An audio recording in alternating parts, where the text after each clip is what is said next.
You may have heard it quoted 1,000 times.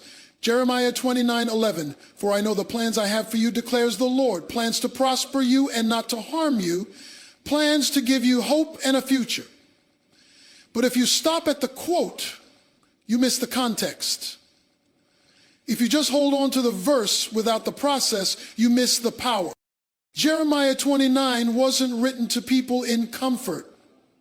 It was written to people in captivity. God's people were in Babylon, exiled, displaced, discouraged. They were not where they wanted to be, and it felt like everything around them had collapsed. And right there, in the middle of confusion and disappointment, God spoke a word of purpose. Jeremiah 29 was not written to people living in ease, comfort, or clarity. It was addressed to a people who had been exiled, taken from their homeland and placed in a foreign land, Babylon. They were surrounded by strange customs, unfamiliar culture, and overwhelming disappointment. Their lives had been disrupted, their dreams postponed, and their identity shaken. And yet it was in that very environment, one that felt like chaos, that God decided to speak a word about plans, hope, and a future. What that tells us is profound. God does not wait until you're in a good place to reveal his good plan. He speaks purpose even while you're in pain. This truth is uncomfortable, but it is powerful. Too many people think that purpose will show up when the problems go away. They assume that clarity will come once the chaos settles. They believe that God will reveal his plan only when everything feels peaceful, predictable, and blessed. But Jeremiah 29 turns that assumption upside down. God spoke destiny to people in displacement. He gave hope to people in hardship. He declared, I know the plans I have for you, while they were still trying to figure out where they even were.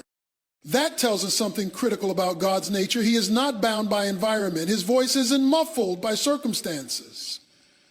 He doesn't need everything to be perfect in your life before he starts working out his purpose. In fact, more often than not, he speaks when things look the worst, not the best. And that's because God's plan isn't reactive, it's preordained. He doesn't make it up as he goes along. He knew the end before the beginning, so when you find yourself in a place that doesn't make sense, don't assume it's the end of your story. It might just be the place where the next chapter begins. When God's people were in Babylon, they probably felt forgotten. They had sinned, been judged, and carried away from the land of promise. Babylon represented a place of punishment in their eyes, but God was still with them there. His presence wasn't confined to Jerusalem. He didn't stay back while they moved forward. He walked with them through the exile, and he spoke to them while they were in it. That means no matter where you are, no matter what detour you've taken, and no matter how far you feel from where you thought you'd be by now, God is still speaking. Sometimes God will allow you to be in uncomfortable spaces because that's where he can get your undivided attention. Babylon stripped away distractions. It removed comforts. And in that place of discomfort, the people of God could finally hear him clearly. When everything around you is stripped away, that's when the voice of God comes through the loudest.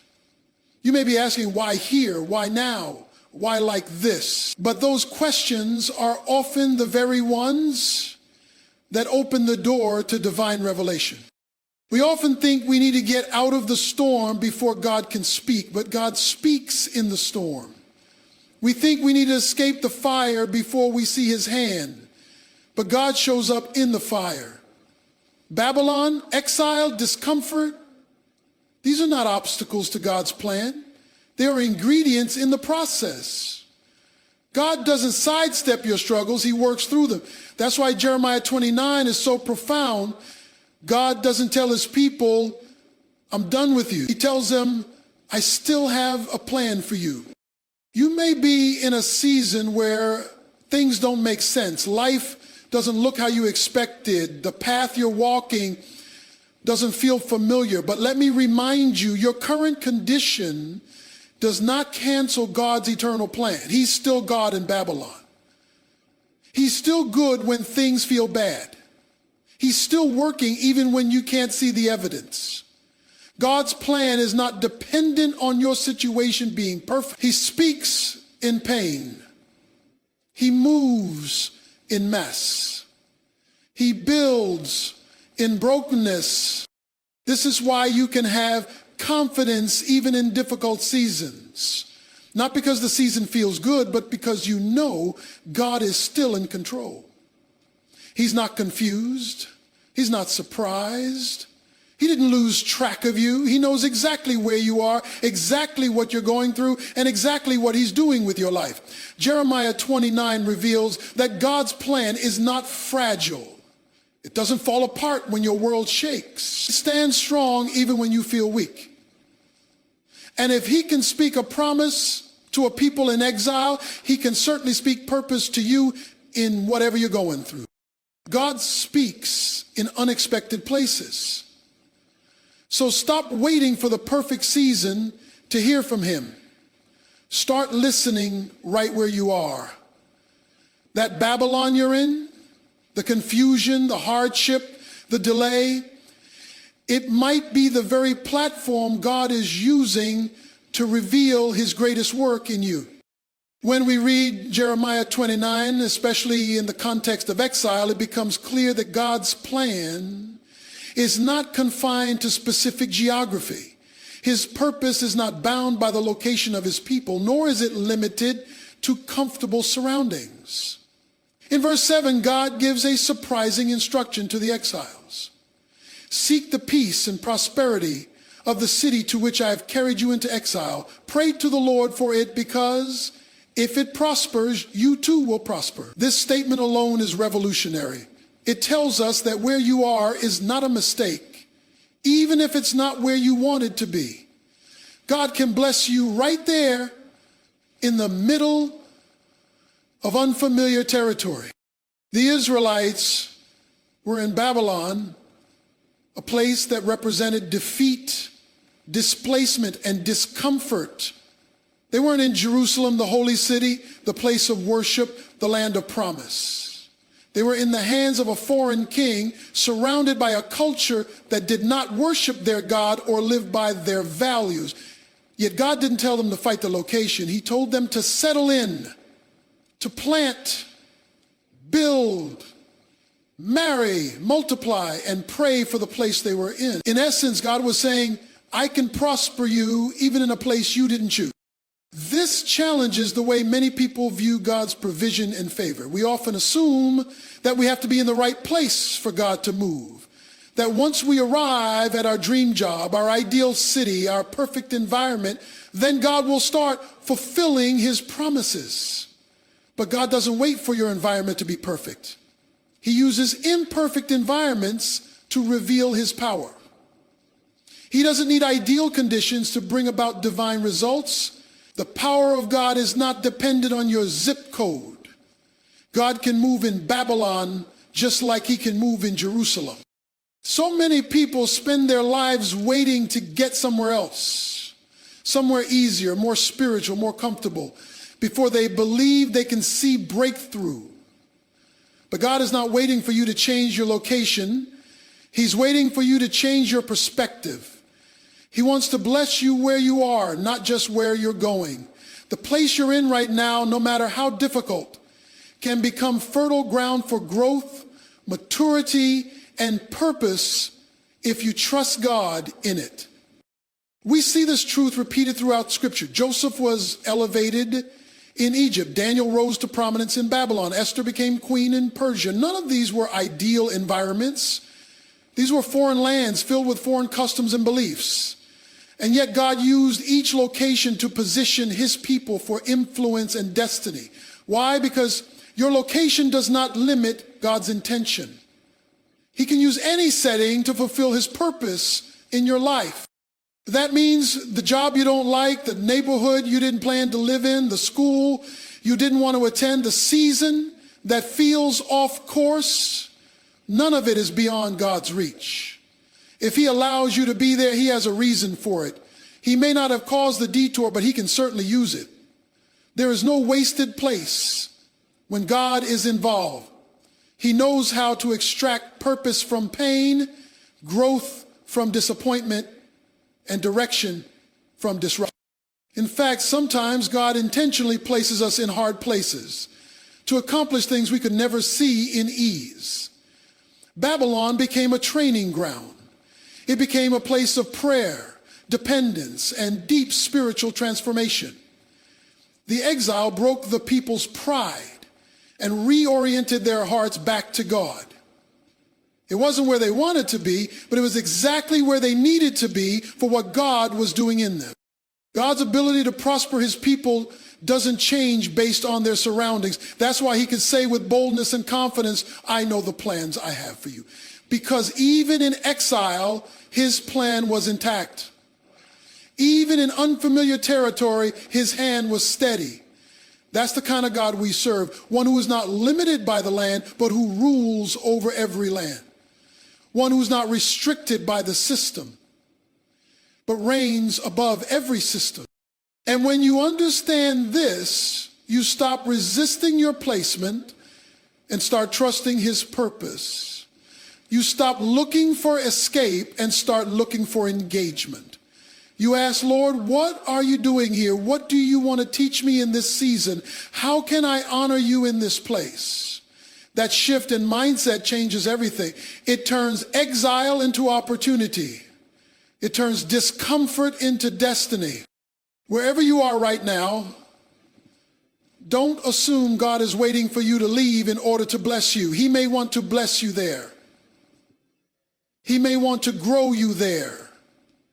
He may want to use you to change that very place. Because sometimes the very city you didn't choose becomes the soil for the greatest fruit in your life. Not because of the city, but because God is with you in it. Jeremiah 29 teaches us something powerful about the nature of God and his ability to work in our lives no matter where we are. When the Israelites were exiled to Babylon, they were taken from the land of promise and placed in a foreign territory, a place they never wanted to go, among people they didn't understand, under a government they didn't choose. It was not only disorienting, it was deeply discouraging. In their eyes, they had lost everything: their temple, their routines, their sense of safety and identity. They were no longer in Jerusalem, the city of God. And yet, in the midst of this displacement, God spoke through the prophet Jeremiah and gave them a message that seemed completely contradictory to what they were feeling. Instead of promising a quick escape, God said, build houses, live in them, plant gardens, eat from them, marry, have children, and seek the peace and prosperity of the city I have carried you to. That statement reveals a divine truth we cannot overlook. Your location does not limit God's intention. God was telling his people, you may not be where you wanted to be, but you are exactly where I intend to work. He didn't tell them to rebel against their environment. He didn't say, wait it out in misery until I deliver you. He said, engage where you are, because I can bless you even in the middle of what you didn't choose. That's the kind of God we serve. His power and presence are not bound by geography. He doesn't only operate in places of comfort. He shows up in exile. He speaks in wilderness. He moves in unlikely places. Babylon did not block God's plan. It became the backdrop for it. He said, I carried you there. Not the enemy, not fate, not coincidence. God said, I allowed this and I will use this. There are many people who believe that in order for God to fulfill his promises in their lives, they have to relocate. They have to get out of their current job, their current city, their current relationship status, or their current hardship. But what if the very place you're trying to escape is the place where God wants to prosper you?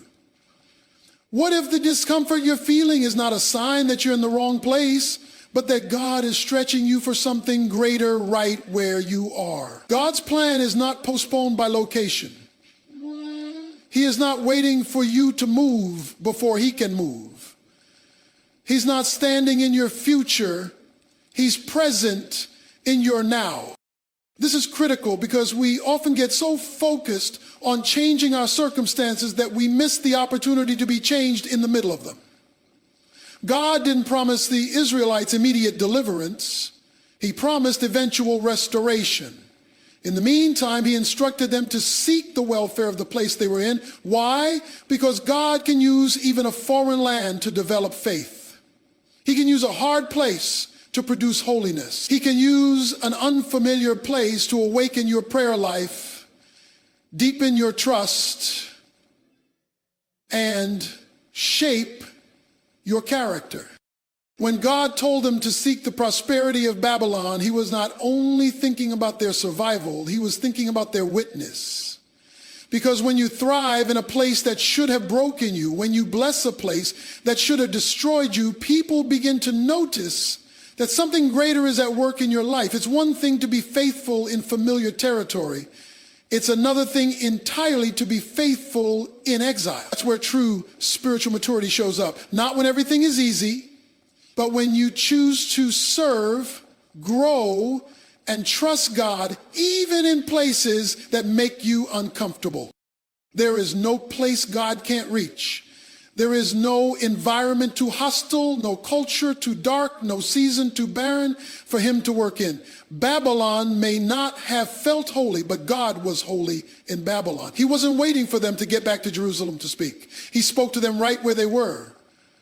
That's the kind of God he is. He doesn't need your surroundings to be perfect. He is perfect. He doesn't need your location to be right. He makes things right wherever he is. And if he's with you, then your place is not pointless. It is part of his purpose. This is why we must shift our perspective. Instead of asking, when will God get me out of here? Start asking, what does God want to do in me while I'm here? That's a question that opens the door to transformation. It recognizes that even in the places we didn't plan for, God is still at work. When we embrace where we are instead of resisting it, we begin to discover the grace that is already present. And in that grace, we find out that the location was never the point. The real point was that God's intention for your life is not limited by where you are. It's empowered by who he is. In Jeremiah 29, when God speaks to the people of Israel, he says something that would have challenged their assumptions and shaken their expectations. These were people in exile, longing for a quick return to Jerusalem, hoping for immediate relief from the suffering and displacement they were experiencing. Instead, God tells them that this season is going to last. He says through Jeremiah that they will be in Babylon for 70 years. That wasn't the timeline they wanted to hear, but it was the truth they needed to hear. Because in God's economy, delay is never denial, it's development. We tend to view waiting as wasted time. In our minds, if something isn't happening immediately, then it must not be happening at all. We assume that silence from God means absence, and that delay in our plans means denial of our dreams. But the God of Jeremiah 29 doesn't operate on our human clocks. He is eternal, which means he sees what we don't, knows what we can't, and works in ways we wouldn't expect. His timing isn't based on our preferences. It's based on our preparation. When God delays something, he's not being cruel or forgetful. He's being intentional. He's shaping us for what he has already prepared. The 70 years in Babylon were not about punishment alone. They were about preparation. God was allowing time to break pride, purify worship, restore dependence, and renew hearts. The delay was not the end of the promise. It was the soil that would eventually bring the promise to life. Because God doesn't just want to give us something. He wants us to be ready to carry it when it comes. We often want the blessing without the process. We pray for purpose but resist the preparation. We want God to move instantly, but we forget that instant results often come with shallow roots. God is not interested in shallow faith. He's interested in depth. He wants to build you into someone who can handle what you've been asking him for. That kind of formation doesn't happen overnight. It happens in the slow seasons. It happens in the wilderness. It happens in the exile. And yes, it happens in the delay. When God says in Jeremiah 29:11, I know the plans I have for you, it's a statement of certainty. But it's also a statement that requires trust, because what he's really saying is, even when you don't know, I do. Even when you can't see it, I can. Even when it feels like nothing's moving, I'm still in control. And that requires us to let go of our need to understand everything and instead hold on to the one who understands all things. That's the heart of faith, trusting God not just when it's quick, but when it's slow. Look at the life of anyone used by God in Scripture, and you will see the same pattern: delay before destiny. Abraham had to wait decades for Isaac. Joseph had a dream as a teenager, but didn't step into his purpose until years later, after betrayal, slavery, and imprisonment. David was anointed king, but it took years of running and hiding before he ever sat on the throne. Even Jesus spent 30 years in preparation for a ministry that lasted 3. That tells us something. God's timeline is never rushed because his process is never random. He uses time to shape us into who we need to be for where he's taking us. Sometimes the worst thing God could do is give us what we want too soon. Because without maturity, we will mishandle the miracle. Without character, we will crush the calling. So when God delays something, it's often because he's working on the inside before he releases what's on the outside. He's developing humility, trust, discipline, and obedience. He's teaching us to depend on his voice, not our feelings. He's showing us how to wait well, pray deep, and worship even when we don't have the answer. That's what the people in exile had to learn. God wasn't ignoring them, he was forming them. The 70 years were not a sign that he had forgotten his promise. They were the path through which the promise would be fulfilled. Because when the time came for restoration, they would walk out of Babylon not just physically free, but spiritually transformed. They would return to Jerusalem as a people who had learned how to trust God, not only in the temple, but also in the tension. So if you're in a season where it feels like things are on hold, don't let impatience convince you that God has walked away. He's closer than you think, working more deeply than you know. His delays are filled with design. What feels like a pause is often preparation. What feels like silence is often strategy. And what feels like a setback might just be the very thing he's using to set you up for something greater. God doesn't waste time. Every moment matters.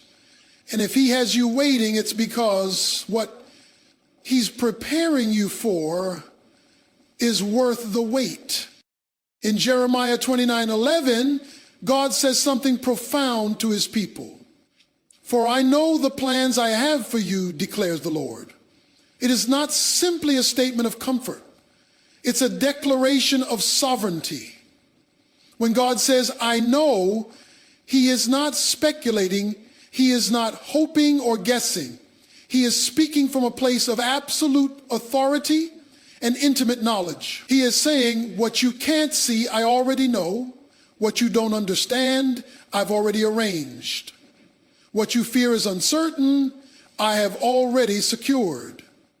This is the assurance that even in seasons of confusion and chaos, God's plan is still intact, still in motion, and still working for your good. What makes this verse so powerful is the context in which it was spoken. God wasn't speaking these words when everything was going well. He wasn't speaking them when the people were settled in their homes, worshiping in the temple and enjoying peace. He was speaking to a group of exiles, people who had lost everything familiar, people who were struggling to find hope, people who were struggling to find hope. And it's in that place of uncertainty that God declares, I know the plans I have for you. That statement alone tells us that God's plan does not depend on our environment. His plan is rooted in his own wisdom, not in our current situation. When God speaks of his plan, he doesn't say it's a plan to harm you or destroy you. He says it's a plan to prosper you and not to harm you, to give you a future and a hope. It's not just encouraging, it's transformational. It means that even in the hardest of times, God's intentions towards you are good.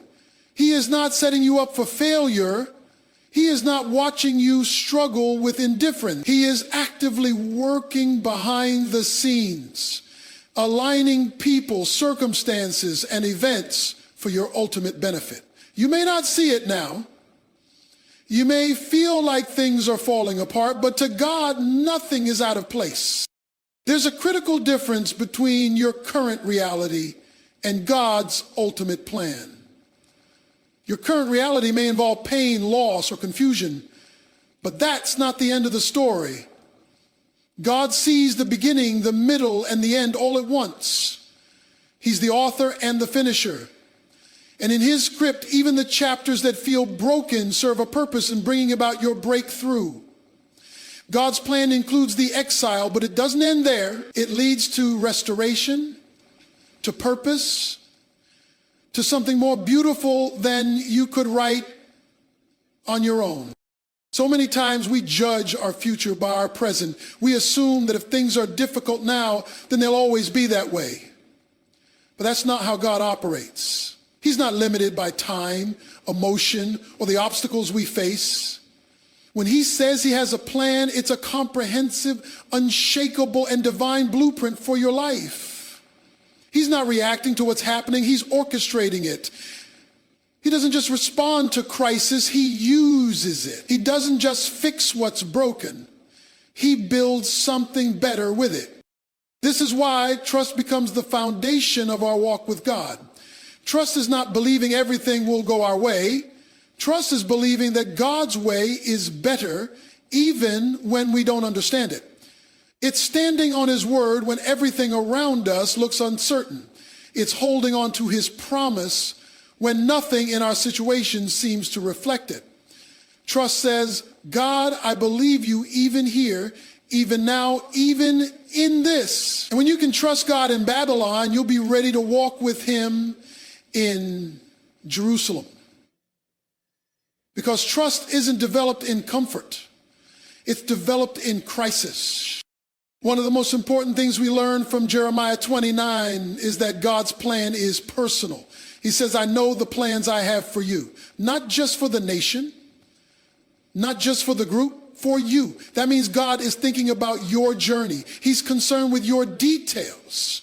He's not too busy running the universe to care about your heartache, your questions, or your dreams. He's the God who counts your tears and numbers your steps. His plan isn't generic. It's specific, tailored, intimate, crafted for who you are and where he's taking you. When life is spinning and things don't make sense, you can anchor yourself in this truth. God knows. He knows the plans, he knows the process, and he knows the purpose behind it all. You don't have to have all the answers.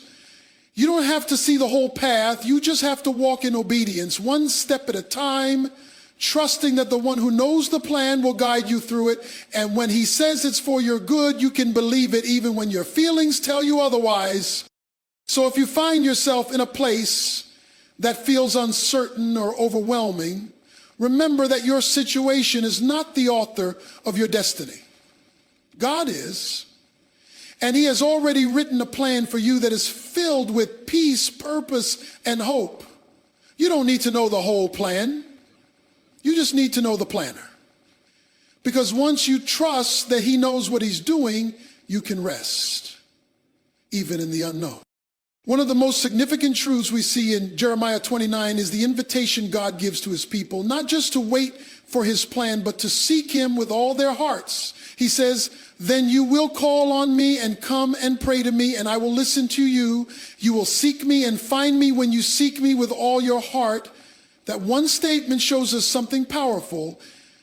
God's plan is not just about outcomes. It's about relationship. He doesn't just want to lead you to a destination. He wants you to know him deeply along the journey. Too often we treat God like a GPS, just asking for directions to get us where we want to go. But God is not just trying to get us to a blessing. He's trying to bring us into communion. When you're in a place of exile, hardship, or waiting, the natural instinct is to ask God, when will this end? But God is often asking a different question. Will you seek me here? Because while we look for escape, God looks for engagement. He wants to use the uncomfortable place to draw us into deeper intimacy with him. And what he promises in return is not simply relief. It's himself. I will be found by you, he said. That is the greatest promise of all. Greater than the plan is the presence. Greater than the outcome is the connection. Because when you find God, you found everything you need. There is something about hardship that clarifies our hunger. When everything is going right, it's easy to grow complacent. But when life presses in, when comfort is stripped away, when we find ourselves in unfamiliar territory, it creates a longing in us that cannot be satisfied by anything in this world. That's why God says, you will seek me and find me when you seek me with all your heart. He's not calling for casual prayer. He's not looking for empty rituals. He's drawing us into a passionate pursuit, one that is real, raw, and desperate for his presence. And he promises that when we seek him like that, he will not hide. He will not remain distant. He will meet us in our hunger. This isn't just about theology, it's about transformation. Because when you seek God with your whole heart, something in you begins to change. You stop relying on your own understanding. You stop chasing the approval of people. You stop trying to control outcomes, and you start leaning into the one relationship that can sustain you through every season. That's why seeking God isn't just a command, it's a gift. Because in the process of seeking, we become who we were meant to be, people who are led by his voice, sustained by his presence, and shaped by his will. The tragedy of many lives is not that God didn't speak, it's that we didn't seek. We settled for moments of convenience instead of a lifestyle of pursuit. We prayed only when we were desperate, but neglected the relationship when things were easy. But God is not looking for part-time seekers. He's looking for wholehearted worshipers. People who will chase after him not just when they need something, but because they want someone. That's the heartbeat of Jeremiah 29. It's not just about returning to a land, it's about returning to the Lord. It's about hearts being realigned, minds being renewed, and lives being recentered around the one who created us. When God says, I will be found by you, he is making a covenantal promise. This is not a maybe, it's a guarantee. If you truly seek him, you will find him. That means no matter how far you've wandered, no matter how dry the season feels, no matter how broken your situation looks, access to God is still open. His presence is still available. And he is waiting not to condemn you, but to embrace you, to draw you close, to reveal his heart. Because the greatest thing he can give you is not just a solution, it's himself. This pursuit of God is not just an individual experience. It's a transformational lifestyle. People who seek God with their whole hearts become different. They carry a peace that surpasses understanding. They walk with a confidence that doesn't come from circumstances. They have a joy that can't be explained by the world. Why? Because they've tapped into something deeper than comfort. They've connected to the Creator. And once you taste that kind of intimacy, everything else begins to pale in comparison. So many people want to know the plan for their life, but they don't want to know the planner. They want direction without devotion. But God's process doesn't work that way. He reveals the path as we walk with Him. He unfolds the purpose as we pursue Him. That's why seeking Him is not optional. It's essential. It's how we gain clarity, strength, and endurance for the journey ahead. It's how we survive Babylon and prepare for Jerusalem. It's how we stop merely surviving and start thriving, even in the waiting. So if you find yourself searching for answers, know this: God is not playing hide and seek. He's not withholding Himself to frustrate you. He's drawing you closer so He can reveal Himself in a deeper way. He wants to be found, but He wants to be found by a heart that's fully engaged. When you seek Him with everything, you discover that He was there all along, waiting with open arms to fill your life with more than answers. He wants to fill it with Himself. Jeremiah 29 not only speaks to God's plans, His timing, and His invitation to seek Him with all our heart. It also reveals a deeper truth about how God brings restoration and purpose from pain. He tells His people, after 70 years of captivity, I will come to you and fulfill my good promise to bring you back to this place.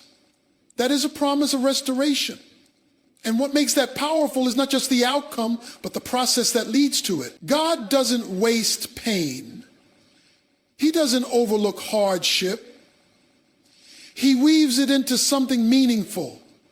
What looks like a detour in your life may actually be the direct route to your destiny. God doesn't just restore what you lost. He transforms who you are. Too often, we measure restoration by getting back what we once had. We think if I could just return to how things were, everything would be okay. But God doesn't restore backward. He restores forward. He doesn't want to take you back to the past. He wants to move you into something better than before. When He says, I will bring you back, He's not saying He'll just rewind time. He's saying He'll redeem what was broken. He'll rebuild what was torn down. He'll use the very place of your pain to reveal the depth of His purpose. This is the nature of God. He doesn't just patch things up, He makes them new. That means even the scars of your life can become testimonies of His grace. The exile was a season of loss, of confusion, of broken dreams. But God says, I'm not finished. And when God says He's not finished, nothing and no one can stop what He has planned. That's why hope in God is never misplaced. Because His restoration isn't based on how bad it got, it's based on how good He is. Sometimes the restoration God brings doesn't look like what we expect. It may not be the same job, the same relationship, the same house, or the same opportunity, but it will be something better, not always easier, but deeper, not always bigger, but stronger, because God's restoration is not about surface level success, it's about soul level healing. It's about restoring your identity, your peace, your faith, and your vision. It's about taking the broken pieces and forming something more beautiful than you thought possible. When God says He will fulfill His promise, it means He has not forgotten a single word He's spoken over your life. Time does not cancel God's word. Delay does not erase His intention. And even exile doesn't eliminate His purpose. If He said it, He will do it, even if it takes 70 years, even if the road feels long, even if you can't see how it's going to happen. His promise stands. And when God fulfills a promise, He doesn't come halfway. He comes all the way, He restores in full. That's what makes God different from the world. The world might try to move on from your pain. It might tell you to bury it, ignore it, or pretend it never happened. But God steps right into the middle of it. He says, I saw it, I allowed it, and I'm going to use it. That's why Romans 8:28 says that he works all things together for the good of those who love him. Not just the good thing, not just the easy things. All things. That includes the betrayal, the setback, the exile, the wilderness, the silence, and the suffering. Nothing is wasted in the hands of God. The restoration God brings is not just personal, it's purposeful. When God restores you, it's not only to bless you, it's so that you can become a blessing. So you can be a voice of hope, a witness to his faithfulness, a vessel for his glory. Restoration turns victims into testimonies. It turns mourning into dancing. It turns those who've been through the fire into people who carry the fire of God. That's why when you come out of your Babylon, you won't come out the same. You'll come out stronger, wiser, more humble, more grateful, and more ready to walk in your assignment. We often think the goal is just to get out of the hard place, but in God's mind, the goal is to get what he put in you through the hard place. Because restoration is not just about return, it's about revelation. It's about realizing who you are, whose you are, and what you're called to do. God uses the pain to strip away the false identities. He uses the waiting to build endurance. And he uses the restoration to launch you into destiny. So don't despise the season of exile. Don't resent the process. God is not punishing you. He's preparing you. He's restoring more than what you lost. He's restoring the vision, the clarity, the strength, and the purpose that may have been buried underneath the noise of life. When he brings you back, you'll understand that it was never about just surviving. It was about becoming. God's promise still stands. His plan is still in motion. And his restoration is coming not to take you back, but to launch you forward into everything he designed you to be.